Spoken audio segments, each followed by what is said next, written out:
So you've spoken quite a lot on other podcasts about growing up on a council estate and eventually going on to sell your company for hundreds of or 100 million.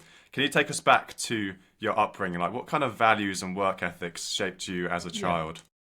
Yeah, and some people don't like talking about being working class, but for me, it's something that really shaped me as the person that I am, and it really led to a great success for us in business. So, my family in 1950 something, my nan and gramp moved on to the Northway Council Estate in Oxford in a caravan. So they didn't even have a council house to start off with; they lived in a caravan to begin with, and they had my mum and my two aunties in that caravan, and then eventually moved into a council house. And in the 70s, my grandfather ran the community centre there. So he used to look after basically 7 nights a week. They were around the club having a few pints, and Monday was bingo, and Tuesday was dancing, and Wednesday was whatever else they did back in the 70s.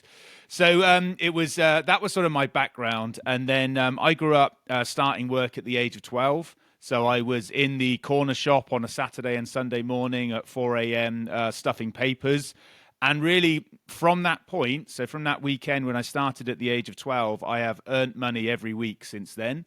And what the values of working class bring you is it's the value of community, and it's the value of being together, and it's the value of making sure that everybody has a part to play and a role to play within that, and that you are stronger as one group of people. It also, when you grow up in that sort of environment, you have lots of different experiences with people from different backgrounds and people who have different religions and come from different countries and all sorts of different stuff. And a couple of my friends when I grew up were refugees. One was from Syria and one was from Yugoslavia. And actually, for me, I just felt incredibly lucky to have this really tolerant upbringing and having lots of different experiences very early in my life. And even when I went to school, we had severely autistic children in our class that would throw chairs at the teacher and play the trumpet and all sorts of stuff. So for me, then, when I encountered neurodiverse people when I was older, it was completely normal. And actually, I was very comfortable in those sort of environments. So very fortunately for me, I think that community-based, working hard, going out and earning money as early as you can to contribute to the family unit, that's how it all started for me. So then I saw my dad was in a factory for 42 years and my mum was in Sainsbury's for 30 years, as well as having a paper round and a cleaner and all sorts of stuff. My mum did loads of stuff, as well as raising 3 kids too. So I saw the power of hard work for low pay, and really that encouraged me early on that working hard was really important, absolutely. But respectfully to my mum and dad, who I love, and I did all this for them really, I didn't want to do what they did. I didn't want to work somewhere for 50 years for low pay and not have any opportunities myself. So that was a real driver for me.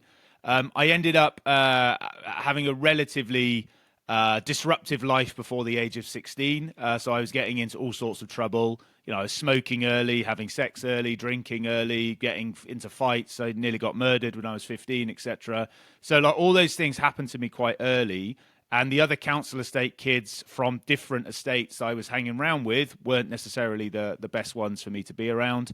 And then when I was 16, I got into sixth form, and sort of all of my mates who had come off the estates, they didn't get into sixth form, so they stayed at home. So now all of a sudden I was with my white middle class mates that all wanted to go to university, and they all had aspirations for good jobs in the future, etc., which just wasn't the background that I'd been from up to the age of 16.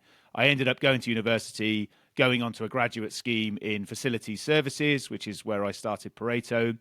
And then eventually, when I was 27, I'd worked for a small provider for about 6 years that had been bought out by a bigger one. Got frustrated at working for a bigger business, and 27 left, set up a business in my bedroom, and then went on this magical journey of the last 10 years or so.